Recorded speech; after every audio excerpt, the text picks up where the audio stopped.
Hello friends, welcome to Hollywood. This is Monica and I am your jab and cab mentor. दोस्तों, आप सभी को पता है कि हम अभी अपने जैब के एग्ज़ाम पे फोकस कर रहे हैं, जो कि नवंबर में शेड्यूल्ड है। लेकिन उसके साथ ही साथ आपको ये इन्फॉर्म करना बहुत ज़रूरी है कि नेक्स्ट अटैम्प्ट से, जो अटैम्प्ट आपका मई या जून में होने वाला है नेक्स्ट ईयर, उस अटैम्प्ट से आपके सिलेबस में बहुत सारे चेंजेस होने वाले हैं। और वो चेंजेस कुछ ऐसे हैं दोस्तों कि उन चेंजेस के बारे में आपको जान लेना तो बहुत ज़रूरी है, लेकिन हम आपको यही रिकमेंड करेंगे कि आप इसी अटेम्प्ट में अपना जैब क्लियर कर लो। और वो हम इसलिए कह रहे हैं दोस्तों, क्योंकि अभी का जो सिलेबस है उसके साथ आप वेल नोन हो, वेल फैमिलियर हो। नेक्स्ट जो अटेम्प्ट होगा उसमें आपको कई सारे सिलेबस में चेंजेस मिलने वाले हैं, कई सारे रिवीजन मिलने वाले हैं। और उसमें होगा ये कि कई सारे पेपर आपके ऐड ऑन भी हो रहे हैं जैब और कैब दोनों के सिलेबस में। ठीक है, तो नए सिलेबस को समझने में ही दोस्तों बहुत टाइम लग जाता है। ठीक है, नया सिलेबस होगा, नए पेपर होंगे, फिर उन पे बेस्ड आपको अपना कॉन्सेप्ट क्लियर करना होगा। तो ये सब एक लेंदी प्रोसेस होने वाला है। तो ऐसे में दोस्तों बहुत ज़रूरी ये हो जाता है कि अगर अभी भी आप जैब या कैब एग्ज़ाम के लिए सीरियस नहीं हो तो सीरियस हो जाओ दोस्तों। अब अगर आप जैब या कैब के लिए एलिजिबल हो, यानी अगर आप ऑलरेडी एक बैंकर हो और आपने अभी तक जैब या कैब का एग्जाम नहीं दिया है, तो हम ये कह सकते हैं कि ये जो अपकमिंग अटेम्प्ट आपका होने वाला है, ये आपके लिए एक लास्ट चांस होगा जहां पे आप अपने ओल्ड सिलेबस के साथ ही अपना जैब का अटेम्प्ट दोगे। ठीक है, अब सिलेबस में क्या चेंजेस होने वाले हैं हम आपके आज के सेशन में आपको हम यही बताने वाले हैं। ठीक है, तो देख लेते हैं क्या क्या चेंजेस हम यहाँ पे देखेंगे। दोस्तों, हमारे चैनल पे बने रहने के लिए आप हमारे चैनल को सब्सक्राइब कर सकते हैं। आप हमारे पेड कोर्सेज को भी ले सकते हैं। जैसा कि हमने बताया कि सिलेबस चेंज होने वाला है दोस्तों, तो ऐसे में बहुत ज़रूरी हो जाता है कि आप अपना ये अटेम्प्ट क्लियर कर लो। और अभी 2 महीने का टाइम है दोस्तों, 2 महीना सफिशियंट है जैब के एग्ज़ाम को क्लियर करने के लिए, क्योंकि सिलेबस तो है। ठीक है, कई सारे मॉड्यूल हैं, टॉपिक्स कई सारे आपको पढ़ने, लेकिन इतना टफ नहीं है कि 2 महीने में आप क्रैक ना कर पाओ। ठीक है, बहुत सारे लोग होते हैं 1 महीने में अपना जैब प्रिपेयर करके क्लियर कर ले जाते हैं। ठीक है, लेकिन उसके लिए दोस्तों डेडिकेशन बहुत ज़्यादा ज़रूरी है। पहला तो डेडिकेशन, और दूसरा ये कि आप मॉक टेस्ट दो या फिर कोई भी बुक प्रिफर करो या कोई भी कोर्सेज लो, एक सही कंटेंट की तरफ आप अप्रोच करो। ठीक है, तो अब सिलेबस के बारे में अगर बात करें दोस्तों, तो आपको बताते चलें कि जैसे अभी हमारा ये जो नवंबर का एग्जाम है, इसमें तो हम ओल्ड सिलेबस के साथ ही अपना कंटिन्यू करने वाले हैं। ठीक है, अब उसके बाद जो हमारा अगला अटेम्प्ट होगा मई जून का, उसमें हमें सिलेबस में चेंजेस मिलने वाले हैं। तो सिलेबस में क्या क्या चेंजेस होंगे आइए देखते हैं। ठीक है दोस्तों, ये स्क्रीन पे जो आपको दिख रहा है, यहाँ पे हमने कंपेयर किया है ओल्ड सिलेबस और न्यू सिलेबस में। और कंपेयर करने के पीछे रीजन भी यही है ताकि आपको इजीली समझ में आ जाए कि अगर आप ये अटेम्प्ट नहीं देते हो या इस अटेम्प्ट में सीरियस नहीं होते हो, तो अगले अटेम्प्ट में आपको और क्या क्या चीज़ें नहीं मिलेंगी। ठीक है, तो अगर हम दोस्तों ओल्ड सिलेबस की बात करें, तो आप सभी को पता होगा कि जैब में 3 पेपर आते हैं।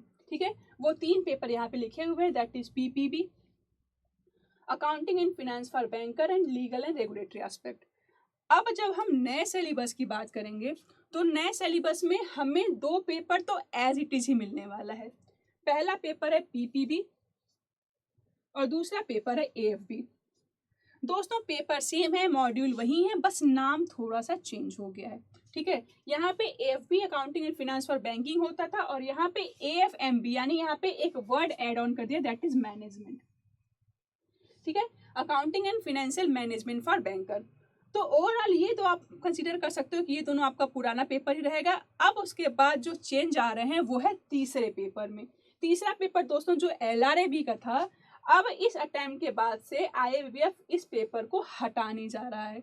ठीक है, और इसकी जगह 2 नए पेपर जैब में जुड़ेंगे, और वो जो 2 पेपर होंगे वो उसमें से एक होगा Indian economy and Indian financial system,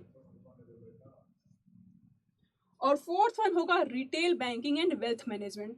दोस्तों, आपको बताते चले कि ये जो रिटेल बैंकिंग है ना, ये पहले कैब का पार्ट हुआ करता था, यानी अभी भी ये कैब का ही पार्ट है। जब आप कैब का एग्जाम देते हो तो उसमें आपको एक इलेक्टिव पेपर चूज करना पड़ता है, जो अभी हम डिस्कस करेंगे, ठीक है। तो अब जो नेक्स्ट सिलेबस आपका आने वाला है उसमें रिटेल बैंकिंग को उन्होंने क्या किया है, जैब में ही इंक्लूड करने वाले हैं, ठीक है। अब उसके बाद अगर हम और डिटेल में जाएं, यानी अगर हम मॉड्यूल की बात करें, तो ये आपके सामने स्क्रीन पे पूरा मॉड्यूल हमने डिस्कस कर दिया है, ठीक है। यहाँ पे दोस्तों हमने आपको बताया कि 2 पेपर तो आपको एज इट इज रहने वाले हैं, दैट इज पीपीबी एंड एएफएमबी। इसमें पहले भी 4 मॉड्यूल होते थे, अभी भी 4 मॉड्यूल हैं और वो सेम है, ठीक है, ये चारों। अब चेंजेस क्या क्या हैं, जो 2 नए पेपर इंक्लूड हो रहे हैं वो, एक पेपर है Indian economy and Indian financial system. इसमें दोस्तों 4 मॉड्यूल इसमें भी होगा। पहला मॉड्यूल होगा इंडियन इकोनॉमी आर्किटेक्चर, दूसरा होगा economic concept related to banking, तीसरा होगा इंडियन फाइनेंशियल आर्किटेक्चर और लास्ट वन होगा फाइनेंशियल प्रोडक्ट एंड सर्विसेज।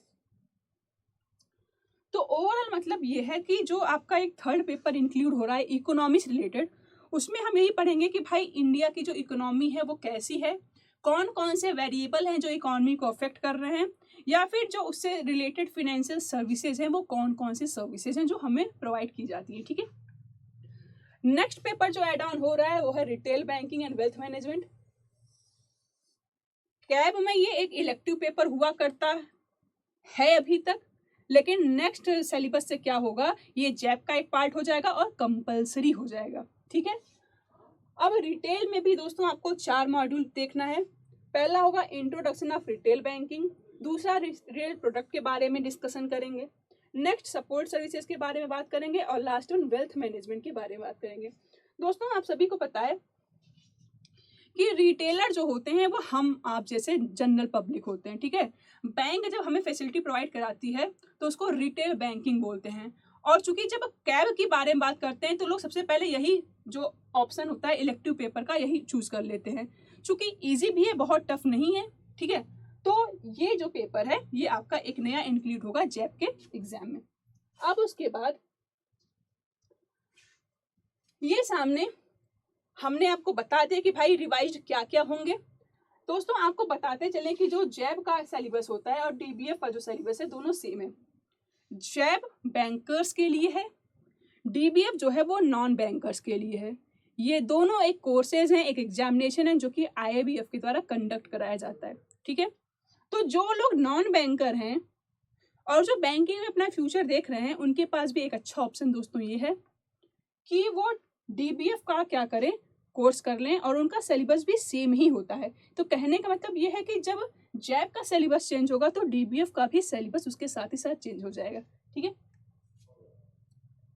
अब दोस्तों कैब पे बात कर लेते हैं। जैब का चेंज हो रहा है तो कैब का भी हो रहा है।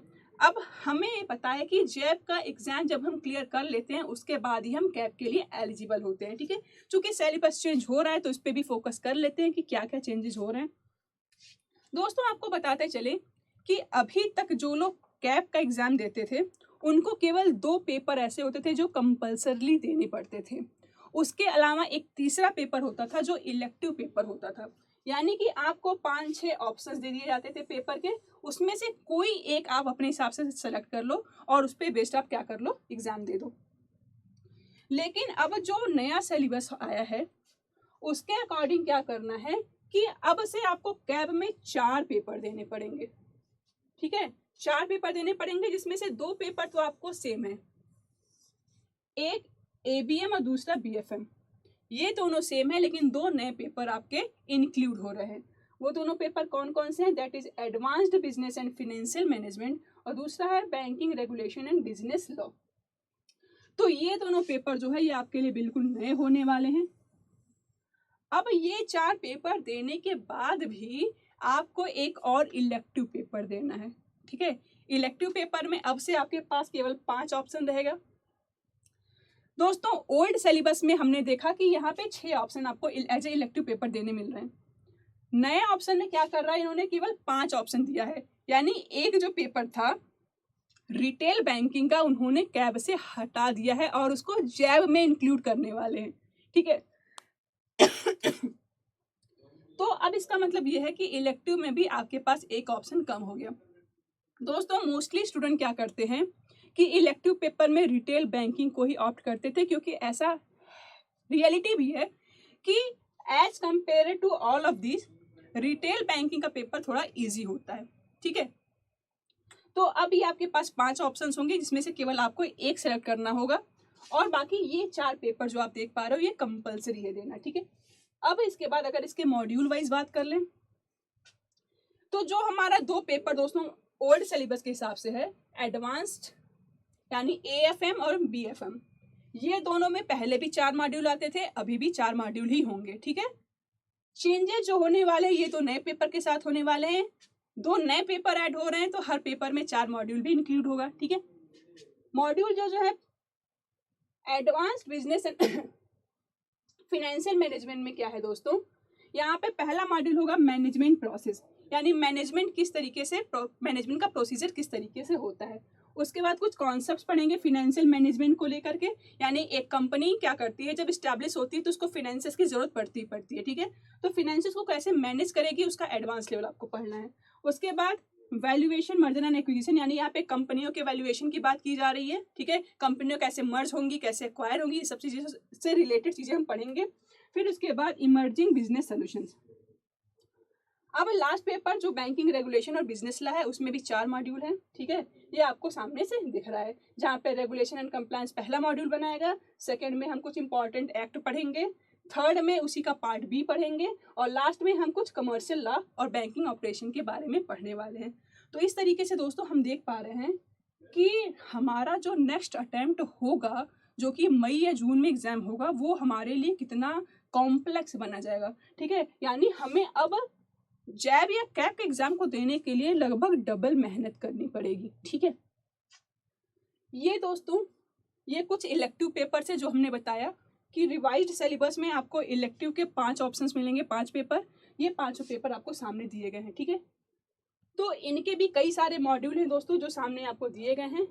अब अगर रिकमेंडेशन की बात की जाए कि भाई अब रिटेल बैंकिंग तो जैब में हो गया इंक्लूड, वो भी कंपलसरी हो गया, तो अब ये 5 इलेक्टिव पेपर में से कौन सा ऑप्ट करना चाहिए। तो दोस्तों ये पूरी तरीके से डिपेंड करता है कि आपका जो बैकग्राउंड है, एजुकेशनल बैकग्राउंड, वो क्या है। जैसे अगर आप MBA किए हो या BBA किए हो या कॉमर्स बैकग्राउंड से हो तो आप HRM ले सकते हो। अगर आप कॉमर्स बैकग्राउंड से हो केवल तो आप सेंट्रल बैंकिंग ले सकते हो। तो ओवरऑल मतलब ये है कि जो भी चीज़ें आपने पढ़ी हुई हैं पहले, तो आपको मॉड्यूल दिख रहा है उस हिसाब से आप क्या करो, ऑप्ट कर लो। लेकिन अगर 5 में कंपेयर किया जाए दोस्तों, तो आई होप कि आप लोग एक बैंकर हो ना, तो आप सेंट्रल बैंकिंग से रिलेटेड आपको नॉलेज ज़्यादा कि जैसे RBI की क्या पॉलिसी है, RBI का फंक्शन क्या है, कौन कौन से कंप्लायंसेज उसके हैं, तो आपके लिए ये पेपर सबसे ईजी हो जाता है। ठीक है, क्योंकि जैसा कि आप देख पा रहे हो, आप ध्यान से देखो तो मॉड्यूल 1 में क्या है, सेंट्रल बैंक यानी RBI का फंक्शन है। सेकेंड में इंडिया में जो सेंट्रल बैंकिंग है वो किस तरीके से फंक्शन कर रही है वो पूछ रहा है। थर्ड में मॉनिटरी और क्रेडिट पॉलिसी पूछ रहा है। दोस्तों जैब में जब हम पहला पेपर पढ़ते हैं PPB, तो उसमें हम यही सारी चीज़ें पढ़ते हैं। ठीक है, अगर आपने अटेम्प्ट एक भी दिया होगा या सिलेबस आप जानते हो, तो ये सब आपने जैब में आप पढ़ोगे PPB में। ठीक है, तो जहाँ तक मुझे समझ में आ रहा है कि भाई डरने की जरूरत नहीं है, अगर रिटेल चला भी गया तो कोई दिक्कत नहीं है, आप सेंट्रल बैंकिंग को ऑप्ट कर लो। अदरवाइज जिस भी पेपर में आपका कमांड अच्छा है आप उसको इजीली ऑप्ट कर सकते हो। ठीक है,